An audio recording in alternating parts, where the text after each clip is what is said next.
Hi, subscribe to Life Stories so you don't miss new stories. This story tells the tale of Benjamin, whose life is turned upside down when he learns a shocking revelation about his wife Shannon. As secrets unravel and tension mounts, Ben must confront his deepest fears and make difficult decisions. It's a story of love, betrayal, and redemption, highlighting the importance of staying true to oneself and loved ones in the toughest of times. I am Benjamin Timothy Hatchett. Everyone calls me Ben. Shannon and I had been married for 7 years.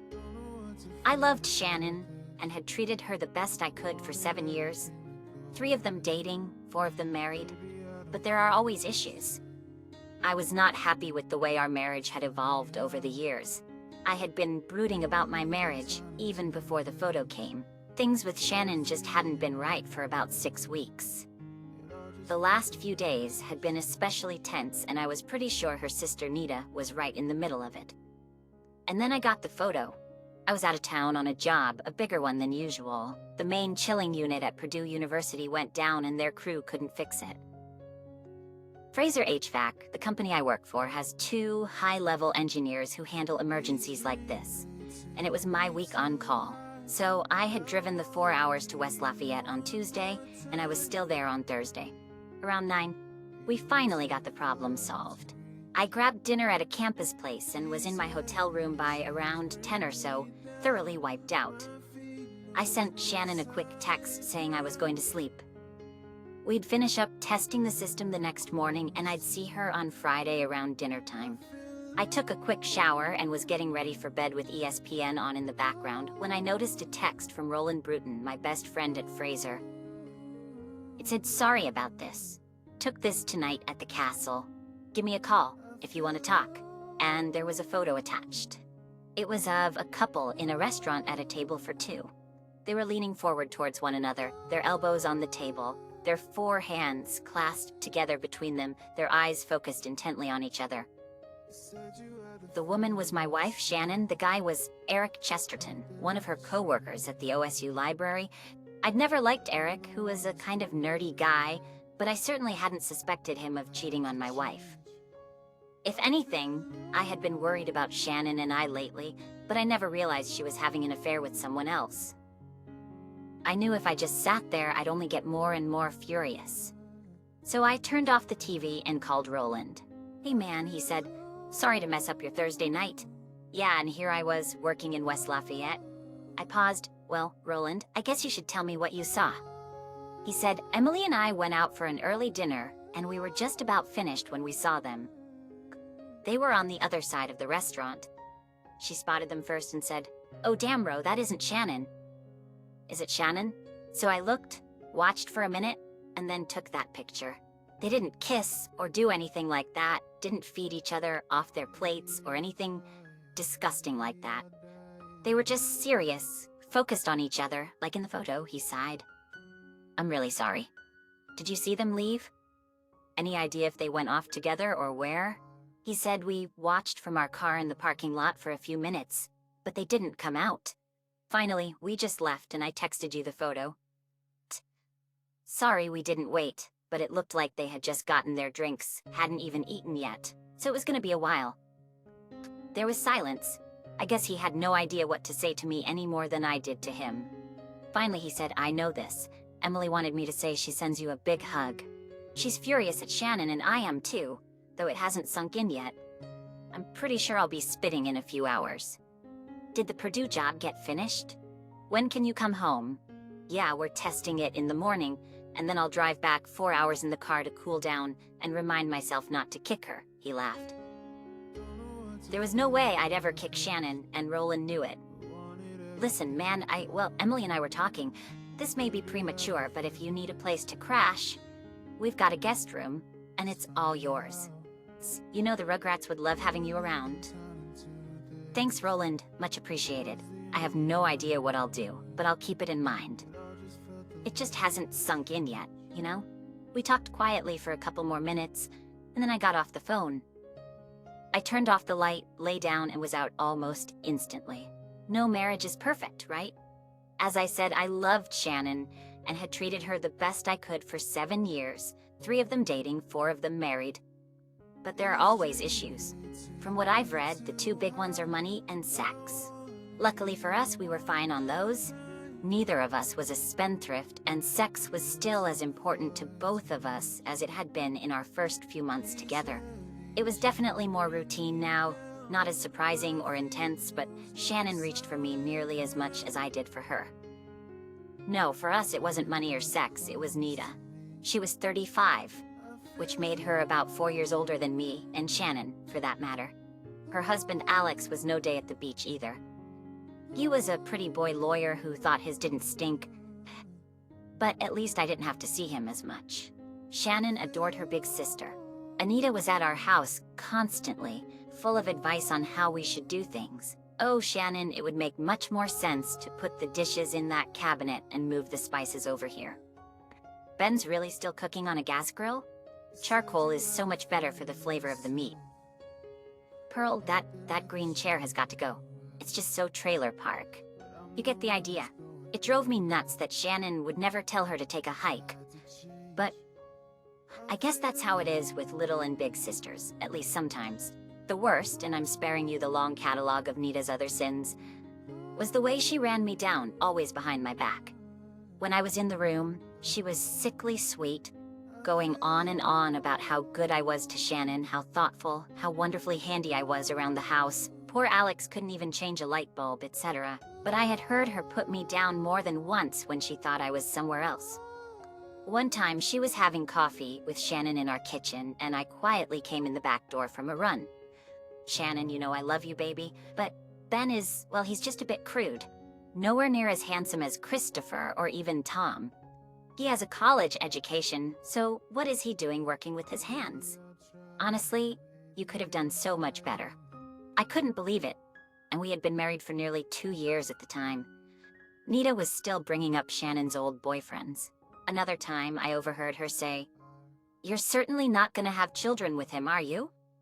And 5 minutes later, there she was smiling at me and saying, "Hey Ben, Shannon and I were just gossiping about what a great husband she has." It was frustrating, and Shannon and I had our fair share of arguments about it. She reassured me, but she never did anything to stop it. "Baby Nita's not that bad, really. She's fond of you." I just let it go in one ear and out the other. "You're certainly not going to have children with him?" How can you let her talk like that? I was pacing the bedroom, furious. I seriously thought I was going to lose my mind. "Honey, she's just blowing off steam. She loves you. She just likes to stir things up. It doesn't mean a thing." That fight was one of our worst.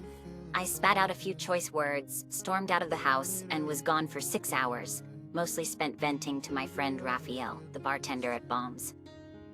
When I got home at midnight, she was asleep in our bed, turned away from me. We didn't say much more than good morning, and is there any more coffee for a couple of days, and then things gradually warmed up, but we never resolved it. I knew Shannon loved me, but I couldn't understand why she wouldn't stand up to her sister for once and tell her to stop running me down. All I could do was avoid Nita as much as possible, finding reasons to be out of the house when Mai was coming over and discussing her with Shannon as little as possible. Like I said, the last few weeks before my West Lafayette trip had been particularly tense. For whatever reason, Nita had been around more than ever. It seemed like nearly every day she and Shannon were talking urgently in the kitchen when I came in from work. And whether for that reason or some other, Shannon was cooler with me, more distant. She knew better than to bring up her sister to me, so I had no idea what was up with Nita. But it seemed like Shannon had withdrawn into herself, or at least away from me. Things were civil, but who the hell wants to be civil with their spouse? She seemed wary around me, and our sex life had dwindled down to nearly nothing. Shannon hadn't done more than give me a routine hug in weeks, and the atmosphere was so weird that I had almost given up approaching her. I guess we had only had sex a couple of times in the last month. I'm not the best guy in the world for deep conversations, but I did try once or twice. "Honey, is something bothering you? Do we need to sit down and talk about something?" You know, that sort of question. Oh no, things were okay. There were some changes at work, and she was a little concerned about 1 or 2 things with Nita, but nothing we needed to spend time on. Thanks for asking though, sweetie. With a bright fake smile and a kiss on the cheek, that was all I got. It had been going on for long enough that I was seriously thinking about calling my Aunt Gwen for a long talk. She was my mom's younger sister, and she had helped raise me after my dad died and my mom got so sick. She lived in Seattle now, but we talked on the phone a lot. If there was anyone who could help me figure out what was going on with Shannon, it would be Gwen.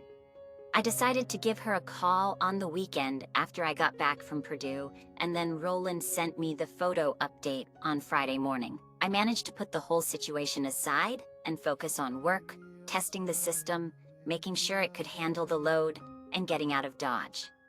We got everything checked out. By about 1, the Purdue guys took me out for a quick lunch, and then I hit the road for home. All my questions were the obvious ones, and I wrestled with them for 200 miles. Were they avoiding me already, or were they just headed in that direction? Was it something I had done? Did she love him, or was this just a little fun with a new guy? Was there any way I could forgive whatever had happened, or were we done? And was Nita Wright somehow involved in all of this, encouraging her sister? Maybe. As I approached Columbus in the Friday afternoon rush hour, I didn't have a single answer. But I knew I wasn't ready to go home and face her. Briefly considering Roland's kind offer of his guest room, I instead decided on a nice anonymous room at a Motel 6, a steak and some beer at an Outback, and one more night to myself. With some satisfaction, I sent Shannon the least affectionate text message I could, nearly finished. She would be home tomorrow sometime. No love, no heart emoji, not a single thing beyond the minimum, so she knew I wasn't dead. She texted back, "Okay, honey? Miss you." Yeah, sure she did. Around 9:30, I drove back to our street and slowly drove by our house, just looking to see if a strange car was parked nearby. I didn't see anything special. The house was dark except for our bedroom, and as far as I could tell through the curtains, it looked like the TV was on. I went back to the Motel 6 and went to bed, feeling unsettled. I got back to the house just before 12 noon. No sense in hurrying, right? I felt gutted and empty. I had been angry and hurt and full of plans for crazy revenge, but now I just wanted it to be over. I wanted to find out what the story was, see what was going to be left of my life, and deal with it. Shannon's car was gone, and the house was quiet. I came in through the side door, went up to take a shower and put my clothes away, and then came down to the kitchen to make a sandwich. As I glanced towards the front door, I froze. Our big suitcase was standing just inside the door. I went over and picked it up.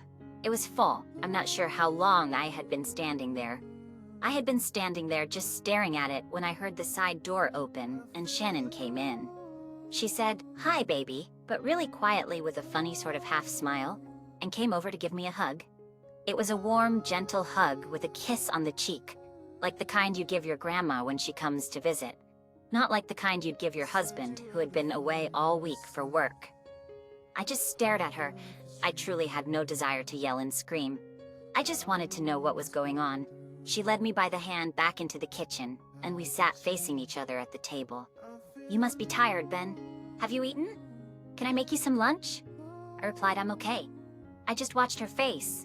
She leaned towards me earnestly and said, "I need to talk to you, honey, and it's going to be a really hard conversation, but I can't wait." "I'm so sorry." She watched me, waiting. I said nothing. Finally, she said, "Can I ask you please try not to blow up at me? Just let me get the whole story out first, before you say anything. I know I'm asking a lot, but please." I nodded. I just wanted it to be over. She took a deep breath and said, "It's about Nita." She's, to my own surprise, suddenly exploded. "What does that have to do with anything?" "Ben, please," Shannon cried out, her face panicked. "Please, you promised me, just listen." I realized my fists were clenched and I was holding my breath. I stood up slowly, walked around the kitchen for a few seconds, then sat down again. I tried to breathe. Finally, I said, "Yeah, okay, sorry. Go ahead." I said I'd listen, and I will.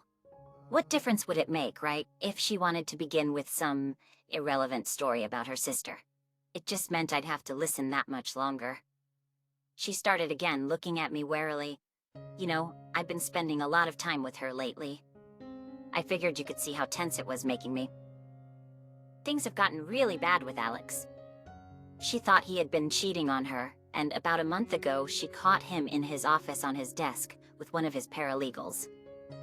I just watched her. I guess I felt sorry for Nita vaguely, but mostly I just wondered why I had to listen to this. So it's been awful for her. She was so hurt and angry, and she didn't know what to do. Alex kept apologizing, wanted to work it out, said he'd do anything, counseling, whatever, she said. And then on Tuesday, she stopped and gulped and had to take a breath. On Tuesday, she told him to leave. She wanted a divorce. Is she okay? He knocked her around and put her in the hospital. She's been there since Tuesday night. She's got a concussion. For a moment, I even forgot the end of my own marriage. I'm sorry, Shannon. I wouldn't wish that on anyone. She leaned forward and took my hand. Thank you, honey. I know you can't stand her, and that means a lot. So here's the hard part. She paused and then said, she's getting out of the hospital on Monday and has no place to go. Alex is being a real beast and won't leave the house. I want her to stay here in the guest room.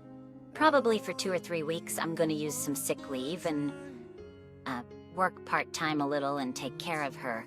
She rushed on, and I know you hate her. And I know you don't want to be anywhere near her.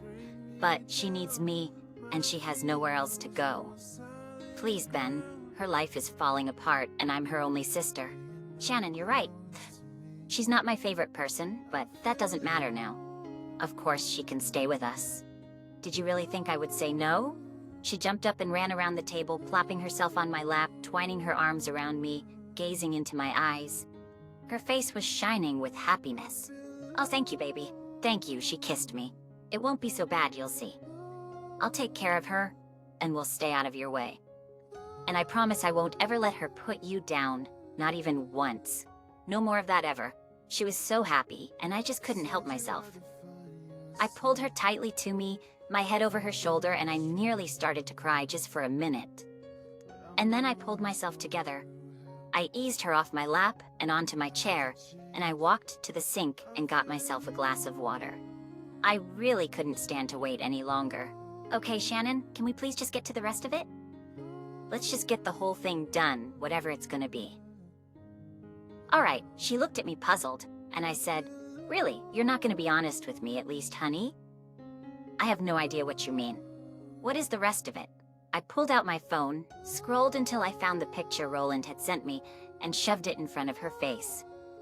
This is Shannon. You and this, although it stopped me for a second. Well, what was her suitcase doing at the front door? How could she be leaving if she was moving her sister in? Before I could even start to figure that one out, she said, "Oh, Ben, it's so sad. It's his wife, Carrie. Their twins are only 2 years old, and her breast cancer has recurred, and he's just terrified." I feel so bad for him. I stared at her. That's what that picture's about? Yes, we went out to eat.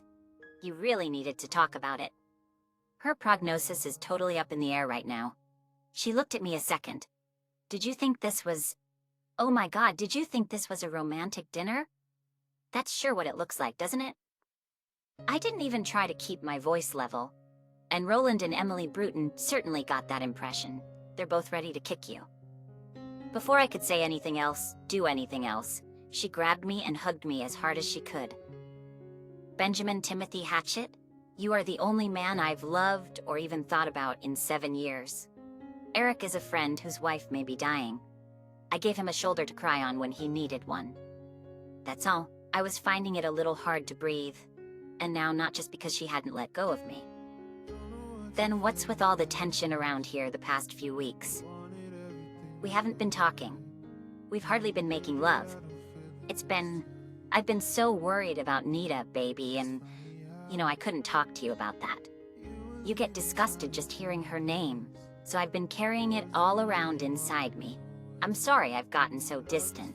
I haven't been able to think about anything but Nita and what that scumbag was doing to her. Okay, I guess I can see that. But the suitcase, your packed suitcase by the front door? She pulled my head down for a long kiss, then looked at me. Her eyes were wet. I went over to Alex and Nita's and packed up a bunch of clothes for her. That way, she'll have everything she needs here for the next few weeks. I knew he'd be too much of a coward to stop me, baby. I'm so sorry. You got the wrong Jesus. You've had this picture since Thursday. You must have been going crazy."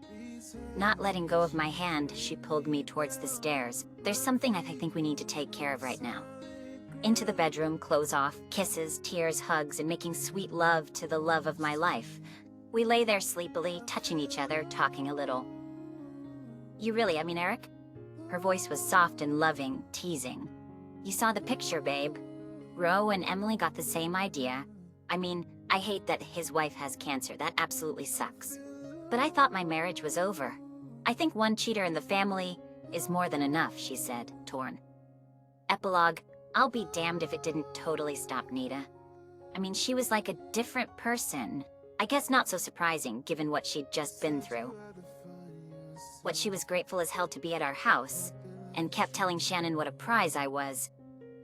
She apologized to me about 1,000,000 times, said she totally misjudged me, etc., etc. I finally told her fine, okay, she could knock it off, but she still tried to be helpful, even doing a little bit of the cooking and housework after she started feeling better. Then, once she got herself a bulldog lawyer who started gnawing on Alex's leg, she had access to some money and found herself a nice apartment. While the divorce fireworks were going on, she and Shannon still got together all the time. But at least the two of us had the house to ourselves again. That part was nice, just me and Shannon and a kind of second honeymoon almost. Both of us were more aware of what we had, how much we cared about one another. There's nothing like seeing a marriage explode into radioactive shrapnel to help you appreciate your own a lot more. So there's a lot more smiling at our place. We found out 4 months later that Eric's wife is going to be okay. The guy's still a major dweeb, but I'm happy for them. This story is a compelling exploration of love, trust, and forgiveness amidst betrayal and adversity. Emotional and thought-provoking, it makes a lasting impression on the listener. Story 2. The story is about a woman whose life drastically changes after her husband discovers her diary, revealing her infidelity over 29 years ago. The couple divorces, leaving her devastated and lonely. In search of healing and a new purpose in life, she embarks on a journey to different cities where she meets various people and tries to mend her relationships with her children. Let's delve into the story. Facing a significant struggle and seeking advice and support from others. I'm a 49-year-old woman, and for this conversation, you can call me Jan, while my husband, who is 50, will be Jerry. These names aren't our real ones, and I plan to delete this account after posting to protect our privacy. Jerry and I have enjoyed a happy marriage for 27 years and have 2 wonderful children, a 26-year-old son and a 24-year-old daughter. He was my first love and remains the only man I've ever truly loved. We've been a couple for over 30 years, having started dating when I was 18. I fell head over heels in love with Jerry, and he proposed to me just 7 months into our relationship. I eagerly accepted and was ready to marry him right then and there. At that time, he was in his 2nd year of college, and I was working at a local hardware store franchise in our hometown. Our plan was to remain engaged until he graduated and secured a job before tying the knot. I was perfectly fine with this, even though it meant waiting nearly 3 years to get married, because my love for Jerry was so deep, and I was excited about spending the rest of my life with him. The college he attended was located in the capital city of our state, a little over 2 hours from our hometown. Normally, he would come home nearly every weekend to be with me. However, there were occasional weekends when he stayed at school to study or due to bad weather. On those weekends, we would spend hours on the phone talking multiple times a day. Keep in mind, this happened about 30 years ago, so there were no smartphones, texting, or the internet. We relied on good old-fashioned landline phones. It's funny, I feel so old reminiscing about this. Around a year into our engagement, I started feeling impatient and suggested we get married sooner instead of waiting another 2 years until he graduated. I explained how much I wanted to become his wife, expressing my concerns that he might meet someone else at school and leave me, which was probably just me projecting my fears. Jerry reassured me that he would never do such a thing and professed his love. He pointed out that waiting would allow us to make sure we were truly compatible and financially ready to start a family. Now here's where I made a big mistake. There was this guy, let's call him Jim, who was an electrician and a regular customer at the hardware store, coming in for supplies 2 to 3 times a week. We had a friendly rapport and exchanged pleasantries during his visits. Over time, he began flirting with me and making advances. I told him I'm sorry, but I'm engaged. Jim responded by saying he was engaged too, but felt such a strong connection that he would be willing to take a risk for one chance. This back and forth flirting continued for weeks. Then one weekend, when Jerry unexpectedly informed me that he would have to stay at school for the next 2 weekends, I made the regrettable decision to go out with Jim. We went on a couple of dates, and after our 3rd date, things escalated, and I ended up in his bed. We met at Jim's apartment 3 more times over the next 2 weeks, while his fiancée was at work. I know what you're probably thinking about me right now, and I have to admit, I made a big mistake. To agree with you, I have to admit that I temporarily lost my sense of judgment. However, as soon as Jerry returned home, I came back to my senses and immediately ended things with Jim. Jim was devastated and tearfully pleaded with me to elope and run away with him. Breaking his heart was something I hated doing, but I remained firm and told him that we needed to erase this from our lives.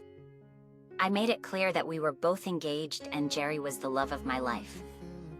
Jim and I went our separate ways. He stopped coming to the store, and I haven't spoken to him in 29 years. 2 months later, he married his fiancée, let's call her Susie. Then, 19 months later, I married Jerry. Since that time, we've had a happy marriage. And I genuinely mean that.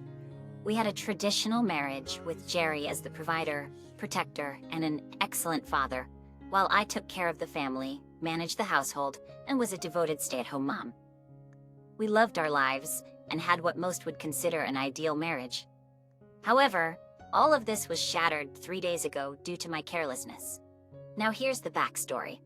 Throughout my teenage years, and right up until a year before I married Jerry, I kept a detailed diary. When I moved out of my parents' house, I stored the diary in a cardboard box along with my yearbooks and other school mementos. We placed this box and similar ones filled with school-related items in a safe and easily accessible location in our home. Memories in the basement of our new home.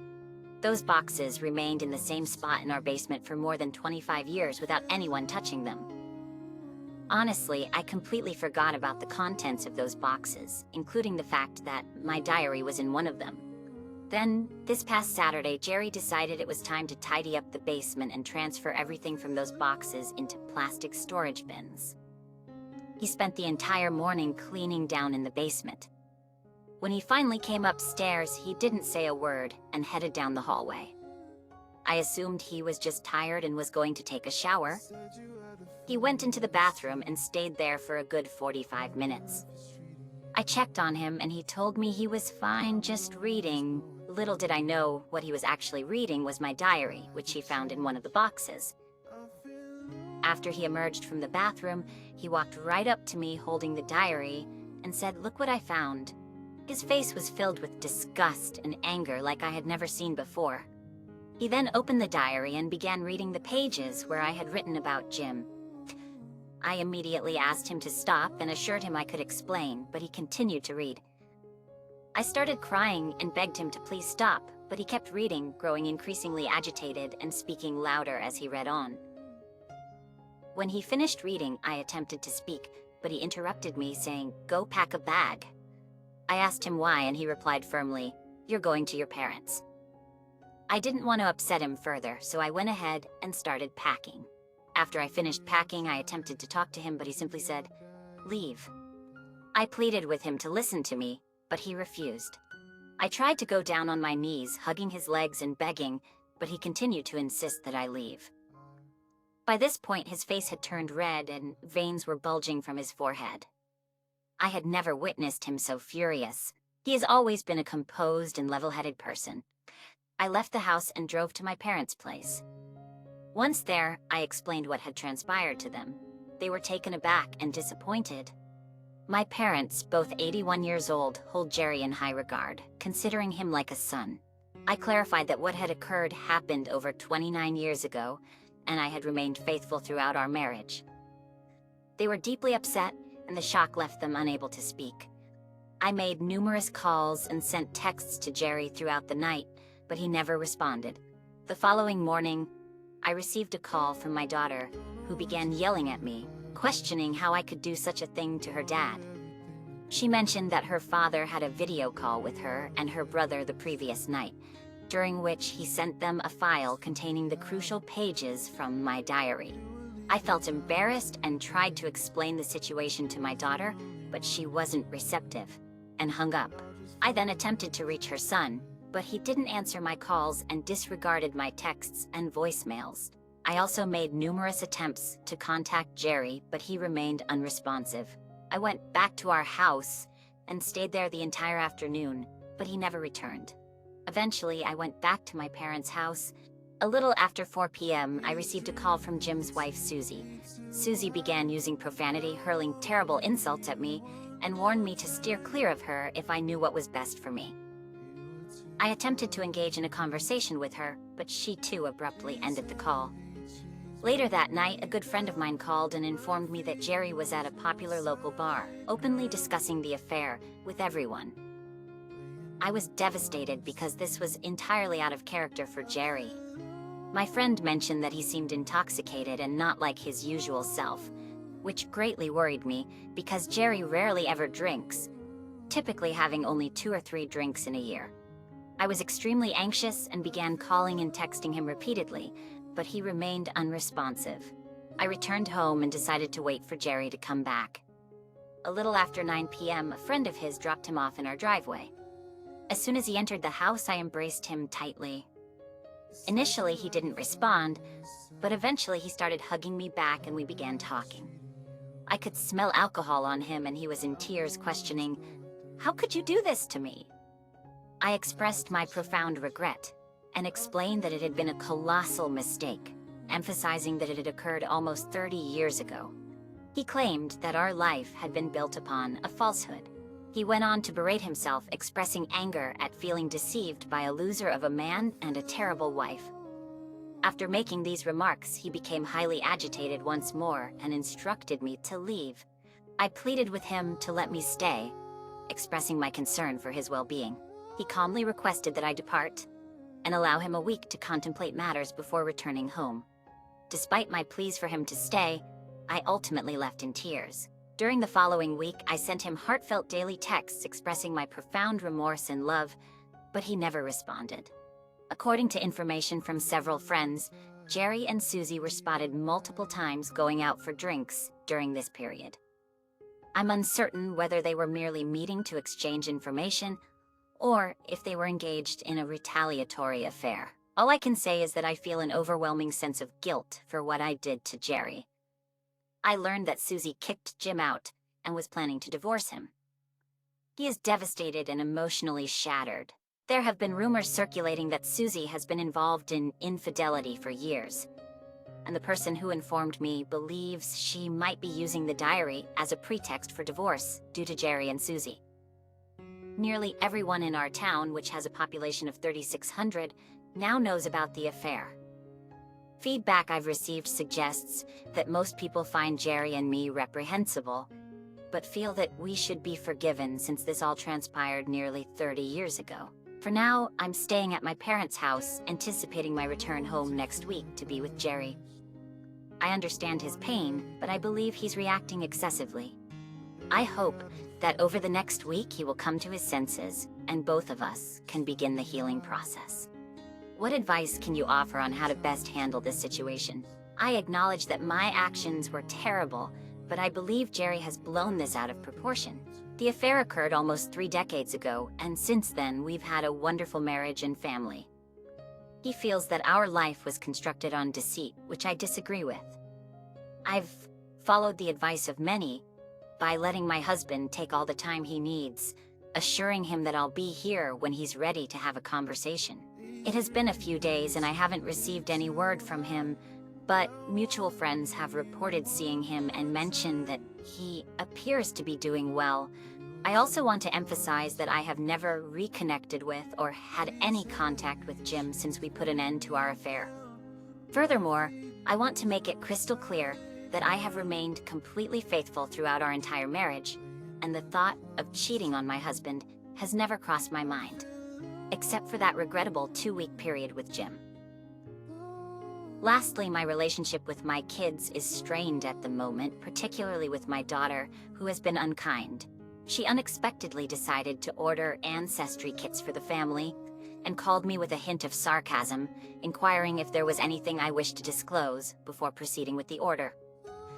I assured her that there was nothing to disclose and that I was looking forward to the results. I'm back in my house, but now my husband and I are legally separated, and I'm absolutely devastated. When I returned home, Jerry handed me separation papers and informed me that he had relocated all my belongings to the spare bedroom. Additionally, he installed a key lock on our master bedroom to prevent my access. In our master bedroom, he has placed a small fridge, a food storage cupboard, and a coffee machine. At this point, I mainly see him when he's leaving for work or going out during the evenings. He's now handling all his cooking, cleaning, and laundry, and he's made it clear that we will be living as roommates without any commitments. He continues to meet with Susie and adamantly refuses to cease their interactions. Whenever I inquire about what's happening, he either ignores me or responds with, "I'm keeping a journal and I'll share it with you in 30 years. On several occasions, when I attempted to initiate intimacy, he callously told me to go to the gym if I need something. I still can't fathom what's unfolded. It's as though he's discarded our love and developed resentment toward me. I feel utterly shattered. According to a close friend of mine, her husband disclosed that Jerry was at a table with a group of men yesterday at a local social club we all belong to. Jim was also present and approached Jerry, requesting a private conversation. Jerry initially ignored him, but Jim persisted even to the point of tears, pleading with Jerry in desperation. Based on the reports, Jerry responded to Jim by telling him to go away and warned him that staying out of sight would be in his best interest, or else he'd face consequences. Learning about this frightened me because Jerry has never displayed any meanness or violence before. I'm worried that something might have shifted in him mentally, as he's no longer the kind and loving man I've known for 3 decades. At this point, I'm complying with Jerry's wishes and assured him that I'll be here when he's ready to have a conversation. I'm considering finding a part-time job to keep myself occupied, since there isn't much for me to do all day now that Jerry has taken over most of the household tasks. Then one day, Jerry approached me with a request to talk. At this point, the anger had subsided and he appeared solemn and sad. What he conveyed to me next shattered my spirit. He disclosed that he no longer had romantic feelings for me and desired a divorce. He also expressed his regret for the challenging behavior he exhibited in the past few months. I pleaded and implored him for several days, but his decision remained unwavering. He elaborated that he couldn't erase the memories of my infidelity and deception, particularly concerning me and Jim.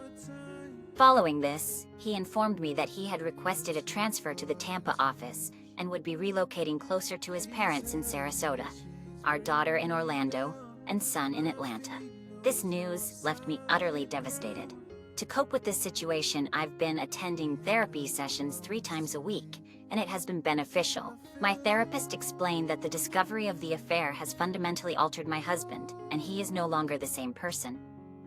He now sees me through a different lens. She advised me to grieve this loss as if Jerry had passed away because the man I loved has forever changed and cannot be brought back. While my children were initially angry with me, they are now deeply saddened by our divorce. They had hoped that their father would eventually calm down and reconcile with me. Both of them have come home to visit and made efforts to facilitate reconciliation, but Jerry had already made up his mind.